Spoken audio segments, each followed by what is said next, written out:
حضرتك مش بس حامل، حضرتك بتولدي. حضرتك مش بس حامل، حضرتك بتولدي.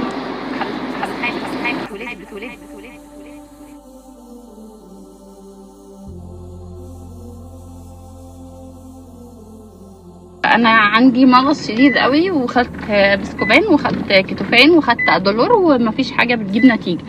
الف سلام عليكي. بتتعالجي من حاجه كويسه؟ ما بتعالجش من اي حاجه، بس هو قولون بقالي بتاع سنه كده القولون مبهدلني.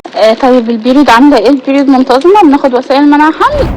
لا انا ما باخدش وسيله. الدوره قطعاني بقالها بتاع سنه وخلاص كده قطعت. طب حضرتك كام سنه دلوقتي؟ 43. معتاد انها تقطع عند 43 في العيله عندك؟ اختي ومامتي كلهم قطعوا في السن ده.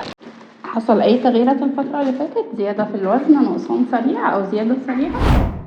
زدت في الوزن شويه كده والقولون مكبر بطن. ما بين بقى جمله والتانيه عفره على العين كده من كتر الم بتحاول تخفيه. طيب اطلعي على السونار كده يا ست الكل. نعمل السونار. بيبي جميل عسول امور كبير، مش قادره اخد حتى مقاسات الراس من كتر ما الراس داخله قوي جوه الحوض. Oh my god. هو حضرتك بجد ما تعرفيش انك حامل؟ Oh my god. طيب استأذنك نفحص نسا. Oh my god. حضرتك مش بس حامل، حضرتك بتولدي. الرحم فاتح 8 سنتي. hour later.